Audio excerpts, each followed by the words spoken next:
지금까지 살아오시면서 두려움을 느낀 적이 언제였는지 한번 생각해 보시면 좋겠습니다. 심리학자들은 두려움에도 종류가 있다고 이야기합니다. 먹고 사는 문제에 대한 두려움이 있습니다.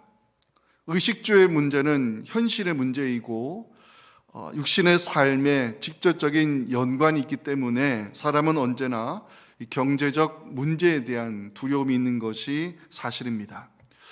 질병에 대한 두려움이 있습니다. 병원에 가보시면 여러 종류의 질병으로 고통당하는 환자들을 보면서 나도 질병에 걸릴 수 있다는 두려움을 갖고 사는 것이 우리의 실체입니다. 거절에 대한 두려움도 있습니다. 부딪혀 보기도 전에 거절당할 것을 미리 생각하면서 갖게 되는 실패에 대한 두려움, 얼마든지 있을 수 있습니다. 죽음에 대한 두려움이 있습니다.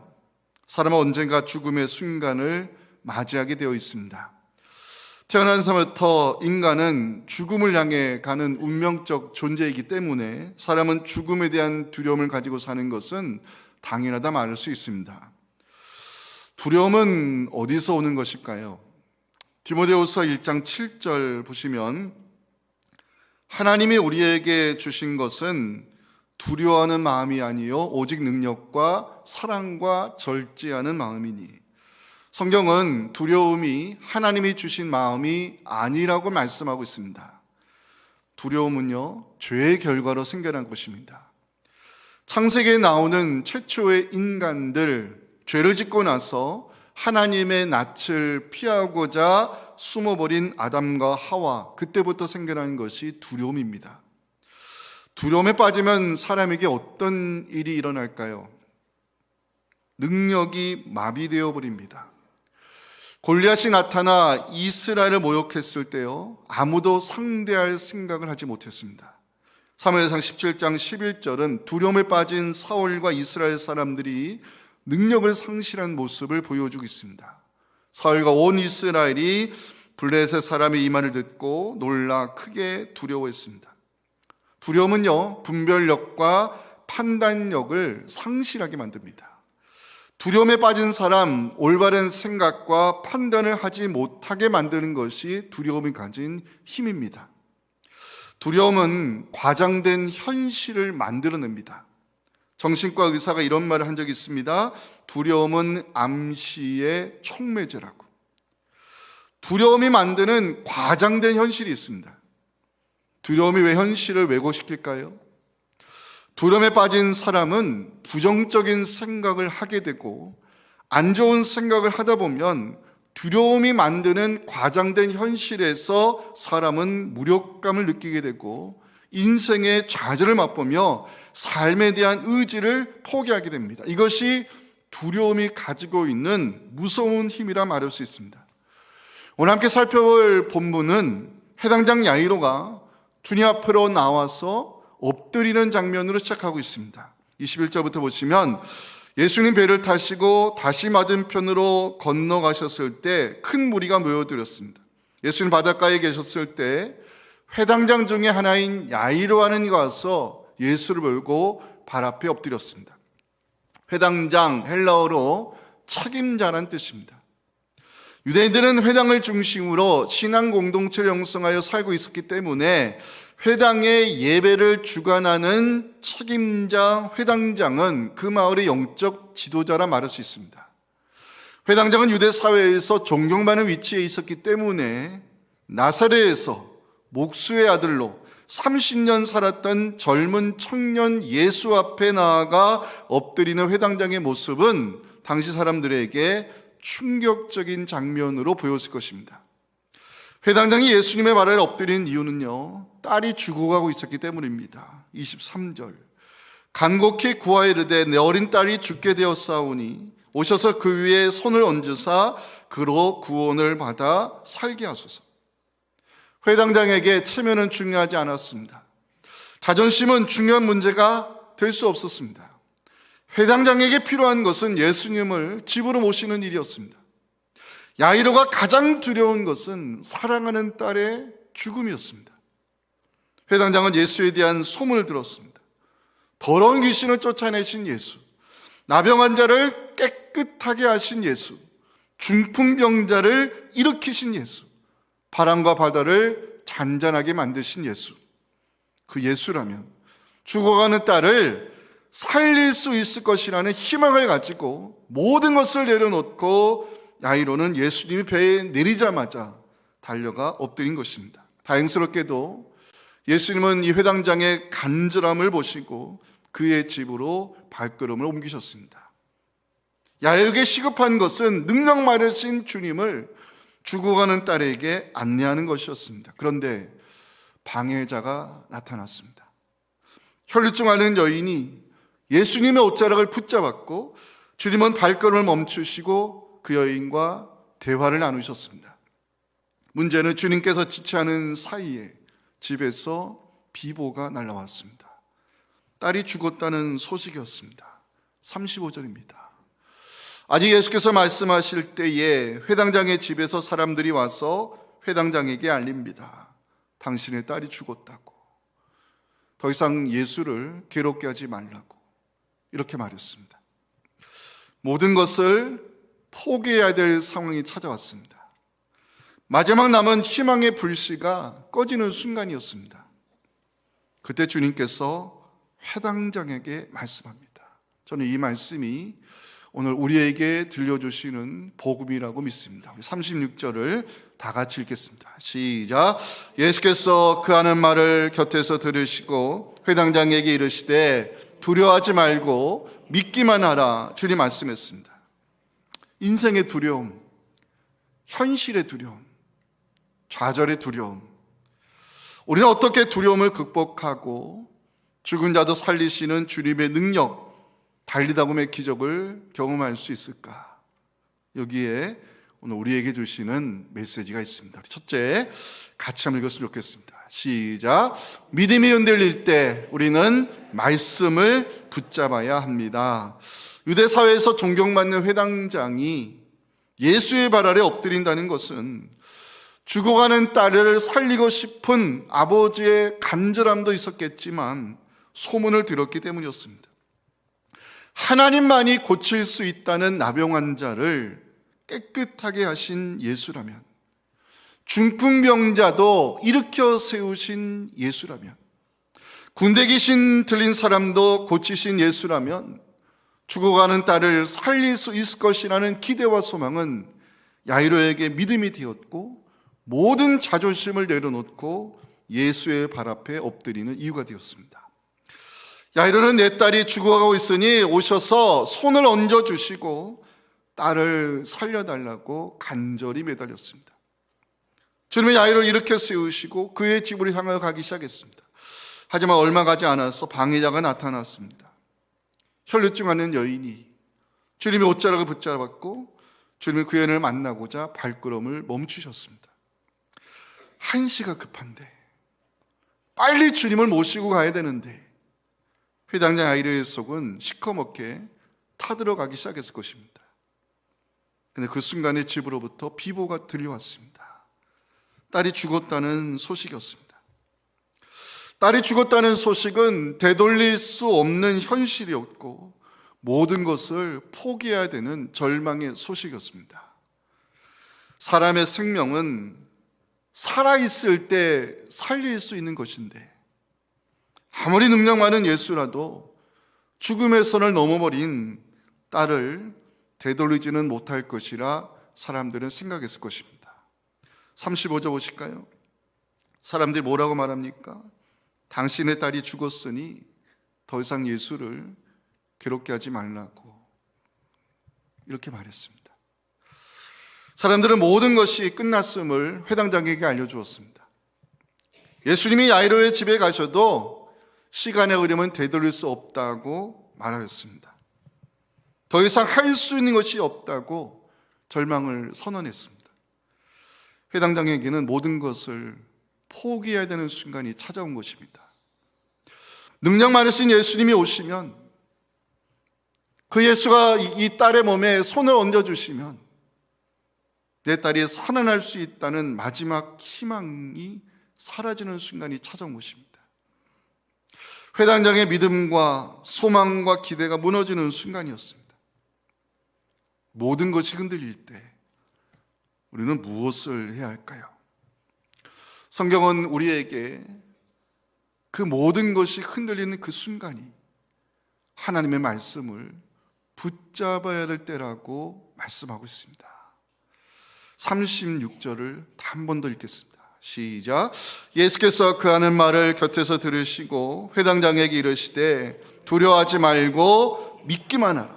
예수님은 흔들리고 있는 회당장에게 두려워하지 말고 믿기만 하라, 이 말씀을 주셨습니다. 마가는 왜 이 말씀을 강조하며 성경에 기록해 놓았을까 묵상해 보았습니다. 시간의 흐름, 사람이 되돌릴 수 없는 문제입니다. 죽음, 사람이 감당할 수 없는 문제입니다. 근데 마가는 여기서 문제 해결의 가능성이 믿음에 있다고 선포하며 두려워하지 말고 믿기만 하라는 주의 말씀을 성경에 기록해 놓았습니다. 회당장 야이로의 입장에서 생각해 봤습니다. 회당장 야이로는 선택의 기로에 서게 된 것입니다. 딸의 죽음으로 모든 것이 끝났다는 사람들의 말을 선택할 것인가? 두려워하지 말고 믿기만 하는 주의 말씀을 붙잡을 것인가? 성경은 우리에게 믿음이 흔들릴 때 하나님의 말씀을 붙잡으라 강조하고 있습니다. 사람이 살다 보면요, 흔들릴 때가 있더라고요.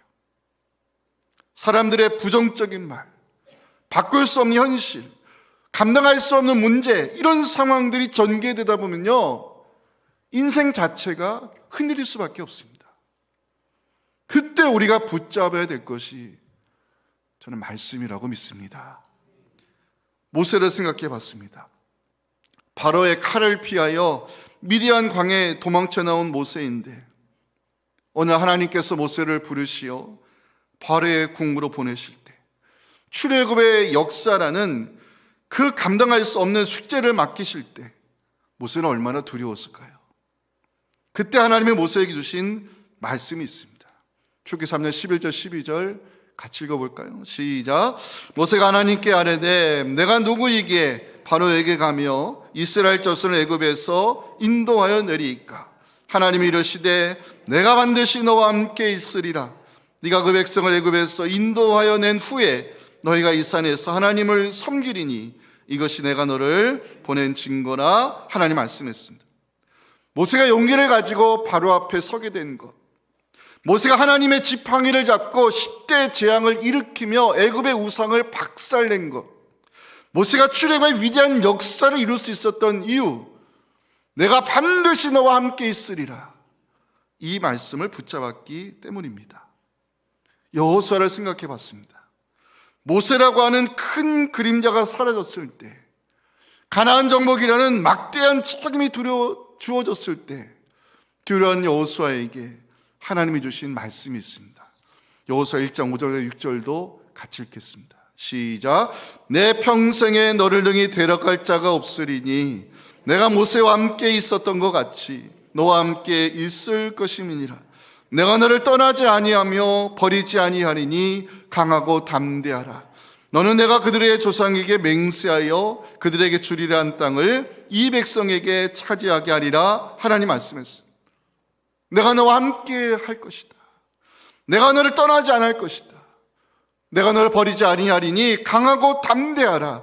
이 말씀을 여호수아가 붙잡고 이스라엘 백성과 함께 가나안 정복의 역사를 이룰 수 있었습니다. 사도 바울을 생각해 봤습니다. 예루살렘으로 올라가는 길에 매임과 결박이 기다리고 있다는 선지자의 예언을 들었습니다. 인간적으로 두려웠을 것이고 마음이 힘들었을 것입니다. 하지만 사도 바울은 예루살렘으로 올라갈 것을 결단했습니다. 그 이유가 사도행전 20장 24절 말씀 때문이었습니다. 내가 달려갈 길과 주 예수께 받은 사명, 하나님의 은혜의 복음을 증언한 일을 마치려면은 나의 생명조차 조금도 귀한 것으로 여기지 아니하노라. 아멘. 성경은 우리에게 묻고 있습니다. 지금 우리는 무엇을 붙잡고 살고 있는지. 살다 보면 사람들에게 실망할 때가 있습니다. 살다 보면 기대했던 것이 무너질 때가 있습니다. 살다 보면 감당할 수 없는 인생의 무게에 모든 것을 포기하고 싶은 순간이 들 때가 있습니다. 그 순간이 두려움이 찾아올 때입니다. 두려움이 찾아오면 영적인 능력을 상실하게 됩니다. 두려움이 찾아오면 판단력과 분별력이 흐려집니다. 두려움이 생기면 염려가 만들어내는 과장된 현실 때문에 우리의 믿음이 흔들릴 수 있습니다. 두려움이 왜 생길까 묵상해 봤습니다. 믿음이 부족한 자리에 파고드는 것이 두려움이라는 잡초입니다. 두려움이 생길 때, 그때가 하나님의 말씀을 붙잡아야 될 때입니다. 염려하고 계십니까? 그 염려의 문제를 기도 가운데 주님께 맡기고 하나님 주시는 평강을 누리셨으면 좋겠습니다. 다 같이 빌립보서 4장 6, 7절 읽어볼까요? 시작. 아무것도 염려하지 말고 다만 모든 일에 기도와 간구로 너희 구할 것을 감사함으로 하나님께 아뢰라. 그리하면 모든 지각에 뛰어난 하나님의 평강이 그리스도 예수 안에서 너희 마음과 생각을 지키시리라. 아멘. 기대했던 것이 무너지고 있습니까? 우리가 품은 소망이 부끄러운 소망 되지 않도록 역사하고 계시는 하나님을 바라보시기 바랍니다. 자, 좋아하는 말씀 시편 119편 116절 다 같이 읽겠습니다. 시작. 주의 말씀대로 나를 붙들어 살게 하시고 내 소망이 부끄럽지 않게 하소서. 한 번 더 읽어볼까요? 주의 말씀대로 나를 붙들어 살게 하시고 내 소망이 부끄럽지 않게 하소서. 아멘. 원치 않은 고난으로 인생의 해석이 잘 안 되십니까? 고난을 통하여 하나님이 하실 일이 있다는 것을 믿으시기 바랍니다. 요한복음 9장 3절 보실까요? 예수님 말씀합니다. 그에게서 하나님이 하시는 일이 있기 때문이라고. 삶의 여러 가지 문제로 믿음이 흔들릴 때 주님 우리에게 말씀합니다. 두려워하지 말고 믿기만 하라고. 두려워하지 말고 믿기만 하라고. 이 말씀을 듣고 살아가는 여러분들에게 두려움을 이기게 하시고 우리가 품은 소망이 부끄러운 소망 되지 않도록 말씀 가운데 역사하신 하나님이 우리와 함께 하시기를 주님의 이름으로 축복합니다. 마지막 메시지 같이 한번 읽어볼까요? 시작. 상황을 바꿀 수 있는 능력이 예수님에게 있음을 믿어야 합니다. 예수님께서 혈류증하는 여인을 만나고자 발걸음을 지체하셨을 때 회당의 집사람들이 딸이 죽었다는 소식을 전해 주었습니다. 예수님은 고개를 떨구고 눈물을 흘리고 있는 회당장과 함께 집으로 향하셨습니다. 집에 도착하니 이미 장례가 시작되었고 야이로의 집은 울음과 통곡 소리로 가득 차 있었습니다. 이때 주님께서 이 아이가 죽은 것이 아니라 자고 있다고 말씀했습니다. 39절. 이 아이가 죽은 것이 아니라 잔다. 예수님은 아이의 죽음을 잠으로 표현하셨습니다. 잔다. 신약 성경에서 부활을 전제로 일시적 죽음을 가리킬 때 사용하는 단어입니다. 데살로니가 5장 10절에 이 단어가 쓰여졌습니다. 예수께서 우리를 위하여 죽으사 우리로 하여금 깨어있든지 자든지 자기와 함께 살게 하려 하셨느냐. 여러분들 가정에 장례가 생기면 위로예배 인도할 때 제가 자주 사용하는 본문이 데살로니가전서 4장 13절 14절 말씀입니다. 형제들아 자는 자들에 관하여 너희가 알지 못함을 우리가 원하지 아니하노니 이는 소망 없는 달인과 같이 슬퍼하지 않게 하려 함이라. 우리가 예수께서 죽으셨다가 다시 살아나심을 믿을진데 이와 같이 예수 안에서 자는 자들도 하나님이 그와 함께 데리고 오실 것을 약속하고 있습니다. 성경은 죽은 성도들 향하여 자는 자들이라고 표현하고 있습니다. 잔다는 것은요, 다시 깨어날 것에 대한 약속입니다. 예수님께서 이 아이가 죽은 것이 아니라 자고 있다 말씀하심은 다시 살아날 것에 대한 약속으로 성경학자들은 해석하고 있습니다. 문제는 야이로의 선택입니다. 야이로가 집에 도착했을 때 이미 장례는 시작되었고 사람들의 울음과 통곡 소리만 들려올 뿐이었습니다. 사람들은요, 예수님의 말씀에 비웃음으로 반응했습니다. 사람들의 비웃음은요, 현실을 인정하라는 비웃음이었습니다. 야이로는 더 이상 할 수 있는 것이 없었고 예수님을 보내드리는 것밖에는 선택의 여지가 없었습니다. 근데 놀랍게도 야이로는 그 순간에 예수님의 말씀을 붙잡았습니다. 그 증거가 40절이라고 저는 봅니다. 사람들이 비웃었을 때, 사람들이 현실을 인정하라고 비웃었을 때, 사람들이 예수님을 돌려보내라고 이렇게 재촉하고 있을 때, 회난양 야이로는 예수님을 보내드리지 않았습니다. 야이로는 이 아이가 죽은 것이 아니라 자고 있다는 주의 말씀을 붙잡았고 예수님과 함께 딸이 누워있는 방으로 들어가고 있습니다. 딸이 누워있는 방을 묵상해 보았습니다. 딸이 누워있는 곳은요, 죽음이 지배하고 있는 방이었습니다. 생명의 기운이 사라진 방이었습니다. 육신의 호흡이 멈춘 방이었습니다. 근데 그 죽음의 방을 향하여 주님께서 들어가셨을 때 야이로도 따라 들어갔습니다. 야이로가 선택한 것은 두려워하지 말고 믿기만 하는 주의 말씀이었고, 야이로가 선택한 것은 이 아이가 죽은 것이 아니라 자고 있다는 주의 말씀이었습니다. 어떤 결과가 나타났을까요? 마가는 그 방에서 달리다굼의 기적이 일어났다고 증언하고 있습니다. 다 같이 41절을 읽겠습니다. 시작. 그의 손을 잡고 이르시되 달리다굼 하시니 번역하면 곧 내가 네게 말하노니 소녀야 일어나라 하심이라. 아멘. 예수님은 죽은 아이의 손을 붙잡았습니다. 그 아이의 손은 죽은 자의 손이었습니다. 하지만 주님은 그 아이의 손을 잡으시고 말씀을 선포하십니다. 달리다굼.